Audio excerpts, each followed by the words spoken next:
ఆ తర్వాత నవాబ్పేటకు పోతుంది. అదే విధంగా ఫేజ్ 1లో కానీ 2లో కానీ మనకు ధర్మస్థానం నుంచి గండిరామారం పోతుంటే అక్కడక్కడ జానక్పూర్లో కానీ రాజారంలో కానీ మల్కాపూర్లో కానీ లేకపోతే ఆ పైన మొత్తం కూడా అవుట్లెట్స్ ఇచ్చినాం. తద్వారా నీళ్ళు వస్తాయి.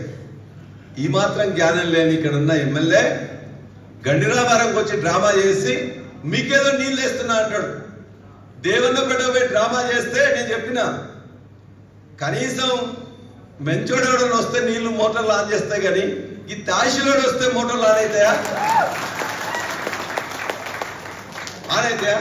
మేము పోతే 200 మంది పోలీసు వాళ్ళని ఆపేరు. ఆ పోలీసులందరూ మమ్మల్ని అన్ని చేసుకుంటూ సార్ మా ఈ సమస్య ఉంది, ఈ సమస్య ఉంది, ఈ సమస్య ఉంది, కొద్దిగా అసెంబ్లీలో మాట్లాడండి సార్ అని వాళ్ళు చెప్తున్నారు. ఈ దాసిలోడు రెండోసారి వస్తే రెండోసారి కూడా మోటార్లు ఆన్ కాలే, మళ్ళా బంద్ అయినాయి. నేను చెప్పిన అక్కడ అధికారులకు ఎవడో రావాలో వాడు వస్తే అవుతుంది, కానీ ఎవరు ఆన్ చేయాలో వాడు చేస్తే ఆన్ అవుతుంది, కానీ ఈ తాసిల్ మొగాలు వచ్చేసి మోటార్లు ఆన్ చేస్తే ఆన్ అవుతాయా? మళ్ళీ దాన్ని మేం చేసామని చెప్తారా? కాబట్టి అలా ఆ మోటార్లకు డబ్బులు ఇచ్చింది కేసీఆర్, పని చేపించింది కేసీఆర్. చివరికి మళ్ళీ మేము మా పాదాలు అక్కడ పోయి అని మేం చేస్తేనే అయింది. అందుకే మళ్ళీ ధర్మసారి పోయి అని నీళ్ళు చల్లుకున్నాడు. మేము అక్కడ పోయి మొత్తం పంపులు ఆన్ చేసి వచ్చినాం. వాళ్ళ తర్వాత వేసుకోవచ్చు. అంతకుముందు రోజు రాత్రే నీళ్ళు వచ్చినాయి. అది ఫీల్డ్ అయినా మేమే పోయి మాట్లాడినాం, చేసినాం. అసెంబ్లీ అయినా మాట్లాడినాం, అధికారులతో అయినా మనమే మాట్లాడినాం. అంటే దీని మీద ప్రేమ ఎవరికి ఉంటుంది? ఇవాళ మన ప్రాంతంలో మనందరం కూడా ఇక్కడ మట్టి బిడ్డలం. ఆయనకి ఇక్కడ ఏమున్నది? శేషన్ కర్పూర్ అంటే ఆయనకి ఏం సంబంధం? ఏం లేదు కదా. అందుకే దాని మీద ప్రేమ ఉండదు. ఏదన్నా ప్రేమ ఉంటే రాజన్న కంటే మాకంటే ఎక్కువనే దానికి ఉన్నది కదా. కాబట్టే ఇవాళ దేవాదుల గురించి చేతగాని ప్రభుత్వం ఇది ఏమన్నా చేసిందంటే ఇవన్నీ మనం ప్రతి గ్రామాల్లో కూడా చెప్పాలి. ఆయనకి ఈ మధ్య చెప్తున్నాడు 800 కోట్ల పనులు గన్పూర్ తెచ్చినామని. మేము అడుగుతున్నాం, ఇవాళ ఈ 7 రిజర్వాయర్లలో ఏదైనా రిజర్వాయర్ నువ్వు కట్టించినవా? ఇవాళ 2014 తర్వాత నువ్వు కూడా ఎంపీగా ఉన్నావు కదా. ఇవాళ జానక్పూర్లో కానీ రాజారం కానీ లేకపోతే పైన మల్కాపూర్ కానీ ఎక్కడ కానీ ఓటీ పాయింట్లు ఎవరు ఇప్పించిండ్రు? మేమే కదా. ఈ తర్వాత 103, 104 కోట్ల పని కావాలంటే కింద భాగానంతా కూడా రాజన్న బాగానే ఇప్పించిండు. పై భాగాన కావాలంటే ఇలా పీసర కానీ వేలేరు కానీ ముప్పారం కానీ మొత్తం ఆ ప్రాంతంలో ధర్మసారి కనుక బాగున్న నీళ్లు కావాలంటే ఇవాళ మనం మీటింగ్ పెట్టుకొని చేసుకున్నాం. కేటీఆర్ గారు వచ్చి ఇనాగ్రేషన్ చేసిండు కదా. అదొకటి. ఇలా తరిగుప్పుల కింద ఉండే అది కూడా పని మొదలైంది. దాని ద్వారా ఇవాళ పైనుంచి వెళ్ళి పీసర మధ్యలో కూడా మిగతా వాళ్ళకు కూడా నీళ్లు రాబోతున్నాయి. వీడు కక్కిందాన్ని తింటోడు లాగా అక్కడ పోయి సిగ్గుశరం ఉంది అవనికి పోయి నేను కొబ్బరికాయ కొడతాను మొన్న పోయిండు. ఎవడు తెచ్చిండు? కేసీఆర్ గారు ఇయ్యలేదా? కేటీఆర్ గారు కొబ్బరికాయ కొట్టలేదా? మనందరం సాక్ష్యంగా లేవా? మరి సిగ్గుశరం ఉండాలి కదా. నేను పోయి మళ్ళీ దానికే కొబ్బరికాయ కొడతా అని చెప్పేసి అంటానికి. అంటే అటువంటి వాళ్ళకి గ్రామాలలో మనం చెప్పాలి. 800 కోట్లు పనిచేసినట్ట, అందులో 104 కోట్లు ఈ పని అంట. ఎవరు మున్సిపాలిటీ తెచ్చింది ఆర్డరు? గన్పూర్ మున్సిపాలిటీకి అడ్డుపడ్డది ఎవరు? ఆర్డర్ తెచ్చింది ఎవరు? అడ్డుపడ్డది కడియం శ్రేణి, ఆర్డర్ తెచ్చింది Rajanna. Degree college education minister గా ఉన్న గొప్పగా అని చెప్పుకుంటాడు కదా. నీ గన్పూర్ కూడా డిగ్రీ కాలేజ్ తీసుకురాకపోతే ఇదే యశ్వంతపూర్ ఆఫీస్ ఎదురుందా కేసీఆర్ గారు మీటింగ్ పెడితే నువ్వు లేనప్పుడు నేను అడిగితే సాక్షిగా ఇదే ఎదురుగా సాక్షిగా కేసీఆర్ గారు డిగ్రీ కాలేజ్ ఇవ్వలేదా? గంగుల కమలాకర్ దగ్గర పోయి డిగ్రీ కాలేజ్ చేస్తే దాన్ని ఇలా ఆయన అందించుకుండట. 100 బెడెడ్ హాస్పిటల్ కావాలంటే సార్ చెప్పిండు పక్కనే మనది 2000 బెడెడ్ హాస్పిటల్ వస్తుంది. చిన్న హాస్పిటల్ 30 బెడెడ్ 50 బెడెడ్ చాలనయ్యా అని అంటే లేదు సార్ ఏదైనా మాకు 100 బెడెడ్ కావాలని చెప్పేసి అన్నా. నేను కేసీఆర్ గారి దగ్గర ఆర్డర్ తెస్తే నేను ఎలక్షన్లో నాకు సీట్ ఇస్తున్నారు కదా, మీరు ఇప్పుడు ఇనాగ్రేషన్ చేయకండి అని చెప్పేసి బతిలాడి ప్రోగ్రాం పెడితే హరీశన్న దగ్గర పోయి కాలు పట్టుకున్నట్టు చేసి దాన్ని ఆపింది కేడీఎంసీ అని తీసుకొచ్చింది మేము. సిగ్గు లేకుండా నిన్న పోయి మొత్తం కూడా అది చేసుకుంటున్నాడు. ఎవడు తెచ్చిండు? ఈ యొక్క స్టేషన్ గన్పూర్కి ₹1 బిల్ల పని కూడా కేడీఎంసీ చేయలే. చేసింది ఎవరు అంటే కేసీఆర్ గారే. 2012 తర్వాత ధర్మసాగర్ నుంచి వెళ్ళి కొత్త మండలాలు చేసుకున్న మనమే చిలుపూరు కావచ్చు, వేలేరు కావచ్చు. ధర్మసాగర్ నుంచి వెళ్ళి వేలేరుకి 50 కోట్ల వర్క్ కావచ్చు. అదేవిధంగా అనేక రైతు వేదికలు కానీ లేకపోతే సబ్ స్టేషన్లు కానీ, రాయగూడెంలో సబ్ స్టేషన్ ఇయాలపై కొబ్బరికాయ కొడతా ఉన్నాడు. ధర్మసాగర్ లో ఇలా PSCS భవనాలు ఇయాలపై కొబ్బరికాయ కొడతా ఉన్నాడు. కొడితే కొట్టుకో, మమ్మల్ని తిట్టడానికి నీకు హక్కెక్కడిది? ఎవడు తీసుకొచ్చిండు? 8 రూపాయలు 8 బిల్లులు కూడా తీసుకురాలే. పచ్చి అబద్ధాలు చెప్తున్నాడు 800 కోట్లని.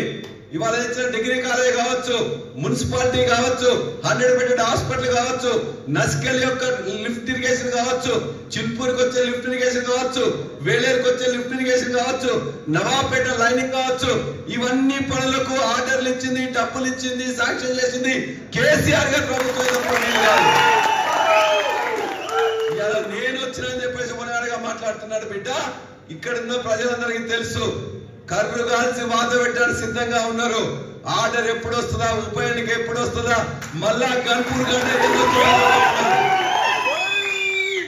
కాబట్టి పచ్చి అబద్ధాలు మాట్లాడుతూ కార్యకర్తలు బెదిరిస్తూ జైళ్లలో పెట్టి ఇలా నీ అహంకారానికి, నీ చిల్లర బుద్ధికి కార్యకర్తలను బలి చేస్తామంటే కూడా జాగ్రత్త అని అధికారులకు కూడా చెప్పినాం మేము. అధికారులు వాళ్ళు ఎవరైనా పర్వాలేదు, అడ్డగోలుగా ప్రవర్తిస్తే ఎవరిని ఊరుకునేది లేదు. వాళ్ళలాగా బ్లూ బుక్కులు, రెడ్ బుక్కులు, గ్రీన్ బుక్కులు రా మా మనసులోనే రాసి పెట్టుకుంటాం. ఎవరికేదో ఇంతకుముందే రామన్న చెప్పిండు, కేసీఆర్ అంత మంచోను కాదని కేటీఆర్ చెప్పిండు. అంటే రాజన్ అంత మంచోను నేను కూడా కాదు. మేము కూడా బరాబర్గా ఎవరికి ఏం చేయాలో ఇప్పుడే చేస్తాం. మా కార్యకర్తలు బెదిరించే ప్రయత్నం చేస్తాం. మొన్ననే జానకిపురానికి సంబంధించిన వాళ్ళని బెదిరిస్తే ఆ ధర్మసాగర్ సిఐ కూడా చెప్పిన, నిన్ననే రమేష్ కూడా చెప్పిన, అదే నిన్ననే మా జానీని భయపెట్టిస్తుంటే వేలేరు ఎస్ఐ కూడా చెప్పిన, అదే సిపి కూడా చెప్పిన. బరాబర్గా ఎక్కడ ఏదైనా నాకు ఫోన్ చేస్తే బరాబర్గా పోలీసులతో మాట్లాడుతున్నా. మీరు వాళ్ళు కూడా ఇప్పటికే తంగైపోయారు. ఈ 16 నెలల్లో వాళ్ళకు ఏ ఒక్క రూపాయి కూడా వాళ్ళకి ఇయ్యలే, ఆ మెయింటెనెన్స్ కూడా ఇయ్యలే. వాళ్ళ కోసం కూడా మాట్లాడింది నేనే అసెంబ్లీలో. మీరు అసెంబ్లీలో మాట్లాడక చూస్తున్నారు కదా. ఏ రోజు కూడా అసెంబ్లీలో ఒక హరీష్ రావు, కేటీఆర్ గారే కాదు, మొత్తం 26 మంది ఇతర ఎమ్మెల్యేలు కూడా బరాబర్గా నిలదీసి బరదీసి కొట్లాడి నీకు చేత కాదురా, నువ్వు చేయట్లేదురా, నీకు పాలన చేత కాదని చెప్పేసి ముఖ్యమంత్రి ముఖం మీద, మంత్రుల ముఖం మీద కుండ బద్దలు కొట్టడి చెప్పినాం. ప్రతిరోజు అసెంబ్లీ కూడా మీరు చూసిండ్రు. అక్కడ ఎవరు కూడా వాళ్ళతో మాట్లాడడానికి కూడా మేము సిద్ధపడలే, వాళ్ళతో కలిసి తినడానికి కూడా మేము సిద్ధపడలే. ఏది మాట్లాడితే దానికి కావాల్సిన లెక్కల్ని, పత్రాల్ని బరాబరిగా చూపించి నువ్వు చెప్పే తప్పు, నీకు పాలన చేత కాదు, నువ్వు అబద్ధాలు మాట్లాడుతున్నావు, అసత్యాలు మాట్లాడుతున్నావు అని చెప్పేసి నిలదీసి కొట్లాడినాం. అసెంబ్లీ మొత్తం కూడా మీరు ప్రతిరోజు కూడా వన్డే మ్యాచ్ ఎట్లయితే ఉంటుందో ప్రతి బాల్ కి అట్లే జరిగింది తప్ప ఎక్కడ కూడా ఎవరు కూడా లొంగిపోలే. కొద్ది మంది లొంగిపోయిన వాళ్ళు ఇటువంటి వాళ్ళు వెనక కూర్చున్నారు తప్ప వాళ్ళు మాట్లాడే అవకాశం కూడా రాదు. ఈ మాట్లాడితే ఏ పార్టీ తరఫున మాట్లాడాలి వాళ్ళు రాష్ట్ర కడియం సీఎం ఏమని వస్తుంది, టీఆర్ఎస్ వస్తుంది. టీఆర్ఎస్ వచ్చినది కాంగ్రెస్ నుండి మాట్లాడుతుంటే జనం తింటారా? కాబట్టి ఇలా మోహన్ చెల్లక ముఖ్యమంత్రి తీసుకొచ్చి ఇక్కడ ఏదో చేసినా అని చెప్తున్నాడు. నీ ముఖ్యమంత్రి వచ్చినా, ప్రధానమంత్రి వచ్చినా, ఎవరు వచ్చినా ఈ గడ్డ మొదటి నుండి టీఆర్ఎస్ కి అడ్డ, అంతే తప్ప ఇంకోటి లేదు. రెండోది నేను కూడా చెప్తున్నా, ఇవన్నీ మాట్లాడడానికి బ్రహ్మాండంగా ఉన్నాం. ఇప్పుడు ఏదో చిన్న చిన్నగా వస్తే ఎందుకులే అని చెప్పేసి మన వాళ్ళు కూడా జేబులో అప్పుడప్పుడు జేబులో పెడుతున్నారట. వాడు ఎందుకులే పంచాయతీ అని చెప్పేసి అనుకుంటున్నారట. 15 నెలలు 16 నెలలు అయిపోయింది. వాడేదో చేస్తున్న వాడేం మీకు బిల్లులు ఇప్పియాడు, వాడేం మీకు కాంట్రాక్ట్లు ఇప్పియాడు, వాడేం ఇంకేదో మీకు చేయడు. నువ్వు ధైర్యంగా ఉంటేనే, గట్టిగా మాట్లాడితేనే అయ్యో వీడెవడు అని చెప్పేసి గుర్తించి ఉంటాడు తప్ప నువ్వు లొంగిపోతే కథం భంగపడ్డట్టే. ఎట్టి పరిస్థితుల్లో ఈ గులాబీ జెండా ఎప్పుడు కూడా లొంగిపోవడం నేర్పియదు. గులాబీ జెండా లొంగిపోవడం అంటే కాంగ్రెస్ జెండా వేసుకోండి, ఇంకో జెండా వేసుకోవాలి. ఇక్కడ ఉన్నప్పుడు మాత్రం ఖచ్చితంగా ఎట్లా మునగాన్లానే ఉండాలి. కాబట్టి ఈ యొక్క సభ ఏదో జనాన్ని తీసుకురావాలి, మీరు పోవాలి అని చెప్పి చెప్పడానికి నేను చెప్పిన అవసరం లే. ఇక్కడ ఉన్న ప్రతి కార్యకర్త కూడా నాకు చెప్పేంత దమ్ము, సీనియారిటీ ఉన్నోళ్ళే. నేనే జూనియర్ ఒక విధంగా చెప్పాలంటే టీఆర్ఎస్ పార్టీలో. అయితే మనం ఒక పద్ధతి ప్రకారం చేయాలి. ఇంతకుముందు ఊళ్ళో కదిలిపోయినాం. ఇవాళ మాత్రం ఖచ్చితంగా ఉప ఎన్నిక ఎప్పుడు వస్తుందో అప్పుడు మళ్ళీ ఎట్లా చేసుకుంటాం, అనేక మంది ఇతర ఎమ్మెల్యేలు వస్తారు, ఇతర పార్టీ నాయకులు వస్తారు, ఊరుకోరు వస్తారు, ఖచ్చితంగా వచ్చేస్తాం. కానీ ఈ సభకి ఇవాళ జరుగుతున్న కార్యక్రమాల్లో గన్పూర్కి ఏదో తెచ్చిందనే దాని మీద మీరు ఖచ్చితంగా మాట్లాడి ప్రతి గ్రామంలో కూడా చెప్పాలి. రెండవది, అన్నీ చేసిన కేసీఆర్ గారి ప్రభుత్వమే, ఇంతకుముందు ఉన్న నాయకులు ఎమ్మెల్యే గారు కానీ ఎమ్మెల్సీ గారు కానీ తెచ్చిన కూడా చెప్పాలి.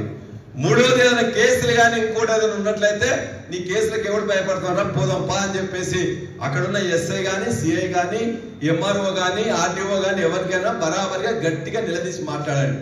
మా తప్పు లేదు, నువ్వు తప్పు చేస్తే మాత్రం నీ పేరు రాసి పెట్టుకుంటారు బిడ్డ అని చెప్పి చెప్పాలి. ఖచ్చితంగా బరాబరిగా చెప్పాల్సిందే. ఎవరికి భయపడాల్సిన అవసరం లేదు. ఎవరికేం మనం తప్పు చేయట్లే, ఖచ్చితంగా బరాబరిగా కొట్లాడతాం. నాలుగో అంశం, ఇవాళ రేపు పోయేదానికి కూడా కొద్దిగా సిస్టమేటిక్గా పోవాలి కాబట్టి మరలా ప్రతి ఊర్లో కూడా గులాబీ జెండాని మళ్ళా కొత్తగా మనం ఎగరేసుకుందాం. అంటే దానికి ఏదైనా గద్దెలు ఉన్నట్లయితే ఆ గద్దెలకు రిపేర్ ఉన్నట్లయితే గద్దెలకు రిపేర్ చేయండి. కలర్ పోతే కలర్ పెంచుకున్నా మళ్ళీ కలర్ వేయండి. కొత్తది మంచిగా ఒక రాడ్ మంచిది పెట్టండి. కొత్త సిల్క్ది అన్న మీ అందరికి కూడా పంపించేస్తారు. ఏదైతే జెండా ఎగరాలో మంచి సిల్క్ జెండా ప్రతి ఊరికి కూడా పంపిస్తారు. అది మొత్తం కూడా చేసుకోవాలి. రెండోది, పోవడానికి కూడా ప్లానింగ్ ఇంతకుముందు అన్న